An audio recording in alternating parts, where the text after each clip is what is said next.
ndemo jobere masirande Azided ko pottal sukabe Dalaba fo yahube e jodibe ko nyande 30 novembre 2013 woni ko ndemo jobere Sinthia hulande be sukabe ko moɓidirgol jibinande Dalaba fo sera e sera ko e nder ɗum gila duuɓi jeego ni ɓe ƴetti eɓɓore yahugol e sous préfecture kala si julde donkinden hewti ko mankani men ko yiitidugol men mari probléme men tawi honno yiitindinta men fiyo men waaw jalbingol ko ɗole amen ndi ko si men organise ko won tawa wonɗon tawede ɗo hitande kala men waɗa e urɓa mais yaha e préfecture e sous préfecture pardon hikka ko sous préfecture jeegaɓo on ni hilandema men fuɗɗi haray ko fii e yiitidu par ce que ɗon andi no woodi jibinande nokkeli goo so a wi yoɓe waɗan jama on fof haray hiɓe wuddi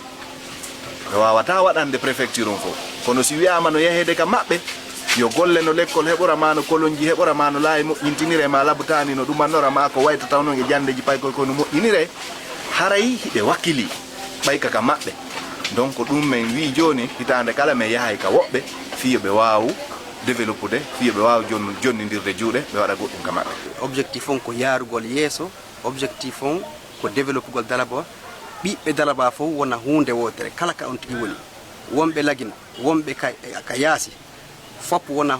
andidira wona hunde wotere fewta développement Dalaba o donc haray ko ɗum de façon global woni fondo amen on développement noon haray no yaadi e secteur du buy par exemple wawi gollude sur le plan agricole mene wawi gollude buy e ɗum men gollida e wonɓe ka yaasi ɓen kañum e kippuɓe ɗum ɓen lagine fewon ɗo donc andi kadi Dalaba mari site touristique ji buy donc ɗin kadi no wawa développé donc sur le plan artisanal hiɗen andi par exemple il y avait ce qu'on appelle le cocodal ɓen kadi ko angal accompagnement waɗi ha ɓe woni kaɓe wonɗo ɓen kadi fof no wawa accompagné de bref première étape on ko étagol ɓiɓɓe Dalaba fof yuɓɓodira wona hunde wotere au delà de ça maintenant men golla fi développement Dalaba mais en fait association ko créaɗo fi Dalaba kono ɓay piiji ɗi ma tum fuɗɗo nokkugo si Dalaba woni yaari yeeso Dalaba woni exemple ɗiya préfecture ji kadi wonta ko ɗo ma won ɗiɗi wawa en darude ko honno men waɗi développement o kamɓe kadi ɓe tokkito ɗon globalement ko fi développement lagine fof ɓe wonuno hulande ɓe sukaɓe ko ɓantal koɗoli Dalaba fof tuma ɓe seeni e sous préfecture kala ɓe wallitoto e bangeji ɗin fof gila e tuttugol leɗɗe addugol alaji fi ko wallitore ka cuuɗi ñawdirɗi e ka lekkolji min réalise piiji buy e nder Dalaba min waɗi premier activité amen on ko Dalaba centre min heɓuno lekkele donc lekkele fi hôpitaux ji ɗi wano liiji e ɗuma ɓe États-Unis ɓen adduno min arno min sembitani sous préfecture on fof plus la commune urbaine min ɗumanni ensuite cuuɗi sumuno Jamburia min assistunoɓe kañum e kaala cuuɗi ɗi mba suumi min heeɓi coñci min heeɓi mbuuɗi min heeɓi wano maaro e nebbam piyoy koye do a nemmo min assisti wano hay hanki min assisti Maranda dans Boje cuuɗi maɓɓe no sumuno ko ɗon min actori simin hewtiga min organise ɗuma on tournoi intersous-préfectoral en 2016 sous-préfecture ji ɗum fof fiji ɗi final on waɗoya ka stade annexe 28 septembre en finaliste ɓeɓe c'était Kankalaɓe Kala e meɗen waɗude kadi ɗi activité ji sacrifice ɗo yimɓe min yiɗan sikki ɗum ko activité jano par ce que si min ɗumannike min ari ko duwanago kala ɓiɗɗo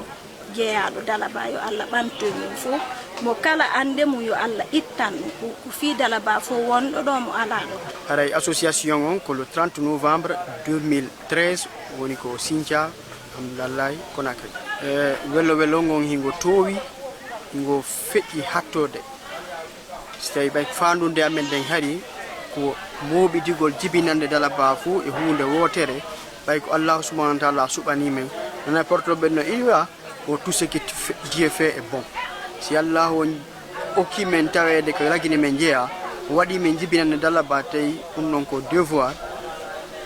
muɓitugol jeunesse Dalaba on fof e hunde wotere ko woni mojobere fi ɓantal Dalaba e association ji buy no heewi ga men ko mojobere intenen AJM nde men woni gollidugol federunde supertir on fof ko ne men woni gollidude e muɗum kala ko men yahata ko laami ɓe supertir on fof men yewtata basse men ko nouveau préfectoral men woni haray menen inne sukaɓe dala mombeyaɓen min weltanike ɓe min encourage ɓe ɓeydutugol muraduji koɓe wonɗi ɓe tawi ko hunde labade ɓe woni yoɓe jokku ɗon kala seluɓe ɓen min torike ɓe ɓe aruɓe tawte mojobere mombeyande fi ɓay menen mo kala watara moƴƴina mombeya ɗo koɓe mombeya ɓe moƴƴinta mombeya ɓay kamɓe andi ko honɗum faala haray menen prépari fi tuttugol leɗɗe ɗen hiwa kadi wonnuɗe ɗen harɗe bonnaka e hoore mere ɗum ɗon association no reti disposition ji golla ɗum ɗon e ka bangge école ɓayɗon gandi si wo islam on tigi no wiyen siɗa faala aduna on a janggay siɗa faala lahara kadi ma a faalaɗi ɗin ɗon ma jangga haray meɗen andi piiji ɗi muraduji ɗi no satti ka meɗen ga fi e banggue gandal o haray mojobere ni no desidi wallitagol musidɓe amen wonɓe ga ɓen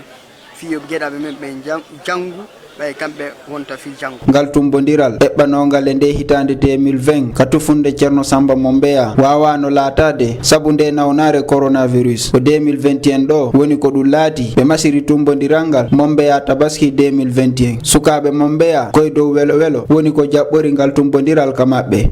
arano ɗum taw hande meɗen welti meɗen wewli e saabu tawde noon haray hande jibinande Dalaba fof e yiɓɓe Dalaba fof no fotti e nde nokkure men nde Allah barkini nde nokkure ceerno Samba Mombeya haray meɗen welti meɗen wi jama on fof ko saɗi ko tooli haray ɓe wi ko maɓɓe ɓe ɓangi ko maɓɓe donc haray meɗen weltori e ardu kala délégation hewtuɗo ɗo e arano ɗum taw haray meɗen weltano association préfectorale AJDED no enne AJDED haray ko mojobere sukaɓe fi ɓantal Dalaba fof e jibinande Dalaba fof haray meɗen weltanoɓe fota saabu honɗum e saabu tawde piiji buy no waɗama ɗo fi développement local o haray goho haray ballal ari sengo ko waltagol fayɓe ɓen ko janngugol e ko l'école e ko Qur'an haray duuɗe ɗen fof no wallitora fi ko fayɓe ɓen janggira fota ko wona seeɗa nokkel ɗin fof e sengo ko l'école kadi haray matériel ji buy scolaire haray kamɓe kadi ɓe addanama donc sengo ko environnement fi hewgol forêt men o ɗon kadi haray yen andi Dalaba ko ɗum ɗo woni ko andira taw donc gon sengo ɗon kadi yen wallitora leɗɗe buy ko yeehi télé wonno leɗɗe guluji sappo haɗa ɗen ɗon tutede ko leɗɗe forêt e leɗɗe rimayɗe donc si feƴƴi ɗum noon haɗay yen mari kadi projet ji buy ko iwtiri ɓawo toon o tawata hara no yaari e fi ballal e wallitagol nokkel ɗum ɗa fof e nder ɗum haray no woodi ko ente kon visite ji waɗeteɗi c'est à dire nokkeli ga hara ko nokkureji historique surtout ko ceerno Samba Mombeya no nokkeli gono ga buy ko mandina ko ɓe senotono ɓe toolo ɓe salligo e sayi kala e nokkeli ko ɓe tolotono ɓe winda ɗe defte maɓɓe ɗe ɓe windi woni ogirde malal e defte buy ko tawata hara koye arab ɓe windi donc ɗum ɗon fof noon mandina e inchallah ɗum ɗon kam woni ko programme ko watti ɗo haray meɗen weltano on onon taw e wawɓe seeni hewtuɓe seeni ɗo tawda e ndu muradu ɗo e no wakkilade fi golle kon no wadde ko wona hande men fof yiwde golle ɗen ko men golle ɗen kon no wadde kon ko men ga e mi tamini ko honno ɓe enta fuuta ko men haray meɗen jarni on fota golle mon nen saabu tawde ɗum ɗon no walliti fota fi ɓantugol nokkuje ɗen ko men e andingol jama on enen nokkuje ɗen ko men ga no hani yeƴƴitede e no hani wallitede e no woodi himɓe hanɓe wallitede satisfaction ko min mi mari on ko jama on répondit à l'appel kon parce que c'est vrai hari meɗen tanguinino heɓugol yimɓe buy mais hikka ɗum ɗo kadi c'est un plus parce que no woodi ha hande ɓe tippali Mombeya jibinande Mombeya ɓe foppo ɓe ari fi o organisation ɗo donc ɗum ɗon ko satisfaction mawlanaɗo ɗum ɗon haray komi lansanta jeeyaɓe Mombeya ɓe alaka nder organisation mo kala no duwa intéressé gol e ka muɗum wonda sur place wonda ailleurs ida duwa apportugol grain de sel ma on fi développement localité ma on donc ɗum ɗon ko appel ɗon mi lansanta les ressortissants de la localité de Mombea. Ngo welo welo non haɗano e sukaɓe ɓen tun moko baaɓe e ko hooɓe ha hewti e laamu ngun ka diina e ka dawla hari kañum kadi no wondi e weltare mawnude du'aji wonuno ko waɗa fi wakkilingol sukaɓe ɓen e fi ɓantal Dalaba ha ɗum jaalo e nder lagine fo. Alhamdulillah rabbil alamin, welo welo ngon hingo mawni, welo welo ngon hingo timmi. Hara e nde ñalande ɗo ko ñalande sabbanode ila ko ɓooyi wurin ko rowani ɗum hanano waɗede Mombea ɗo ko ɗatineno Mombea 2020 kono sababe nde nawnare corona ɗum ronki watade awa haray ɗum ngal tummodira wongal waɗɗe ɗo hande taw ngal waɗi nokkeli buy e nder sous préfecture Dalaba on hawrite ngol ɗo ko Mombea woni tuuru muɗum haray mawɓe Mombea ɓen suddiɓe Mombea ɓen duhiɓe Mombea ɓen e sukaɓe ɓen fof jama Mombea fof no weltor ɗum fota ko seeɗa ala e muɗum haray kono wirɗon ni haray sukaɓe Dalaba ɓen fof no organise de hitande be hitande yeehe e sous préfecture go sadakaji waɗe du'aji waɗe awa andodire wallodire yamodire ko hana yamodirede haɗodire ko hana haɗodirede hikka ko ɗum fewnditi ɗo haray welo welo gonnoɗo timmitis Mombea ɗo ko waɗi jama on falillahi alhamdu so ressource on iwri banggueji ɗin fof bon haray ɗo koko wiiɗa kon haray fewndo ɗo ni ko fewnditi ɓa Allah subhanahu wa ta'ala newni sukaɓe fof seniki tindama ɗo kay wonɗen ɗo ni Qur'ana on gaynama jangede haray no woni kadi du'aji go wonaɗi waɗede haray fayin ko ɓeydugol kadi fayin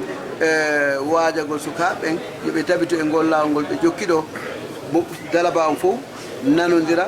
wallodira tambodira fewta nokku gotum inchallah Allah hokka e bolgal haray ko ɗum sukaɓeɓen noon ressource am ɓen haray mawɓe ɓen no weltaniɓe fota noon ko seeɗa ala e muɗum ko waɗi ɓe tambiti nokkuji ɗin ga fota ko seeɗa ala e muɗum yeesoɓe nokkure nden kadi no weltani ressource on ko waɗi ɓe addude balle kala ko fewniti ɓe adda e balle maɓɓe ɓe tambito fi alhaaliji ɗum yehira yeeso haray ɗum ene weltani Allah weltani ressource on wonɓe ka yaasi e wonɓe ka nder leydi lagine ga e wonɓe ka intérieur ga fof haray no weltana kono woniri inchallah haray du'aji ɗi waɗete ɗi waɗama waɗete joni inchallah so woni ɗo joni seeɗa haray hatmu waɗete si ɗum ɗon gasi du'aji buyno eɓɓa ɗi waɗete so Allah jaaɓi woɗin du'aji Allah jaabinta o moƴƴina fiyakuji yimɓeɓen fof julɓen fof haray sukaɓe fof no weltana mawɓe no weltana jama seniɓe ɗo ɓen fof weltanama mbeɗen tori Allah subhanahu wa ta'ala ɓe fee yo hewtoy ka maɓɓe e hoore jaɓɓiɗe se galla hokkuɓe baraji ɗi inchallah haray ko ni kullu amin wa antum bi khayr inchallah uddutugol o maternité mo ɓe sukaɓe darni waɗano ɗon e dow préfet Dalaba o e jamaji iwruɗi banggueji ɗin fof préfet on wure ɓeydanno seeɗa ñawdoɓe ɓe fi ko fewti tambitagol ndu suudu ñawdirdu masirandu maternité. Les fils résidents et ressortissants de Mombea ont bien voulu mettre cet édifice à notre disposition. Nous vous invitons de l'entourer de tous les soins, de tenir la maternité comme la prunelle de vos yeux. Que chaque fois que les donateurs viennent ici, ils trouvent cette propriété. Et que le bâtiment soit toujours bien entretenu. Ça les encourage davantage à donner. Mais quand ils viennent, ils trouvent le centre ou la maternité dans un état qui n'est pas vraiment appréciable, difficile pour eux de s'investir ailleurs. Donc le bon exemple doit venir d'ici. C'est pourquoi nous vous demandons de tenir la maternité comme la prunelle de vos yeux. Et que les femmes qui viennent faire les accouchements ici, nous prions Dieu de les accompagner quand elles rentrent et qu'elles sortent avec la vie et que ce qu'elles portaient dans le ventre aussi sortent avec la vie.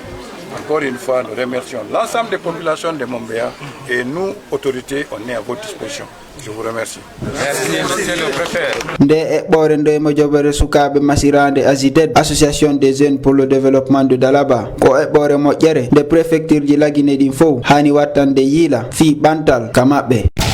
Fouta Kameng, la base qui vous enseigne la culture et la religion. Abonne-toi.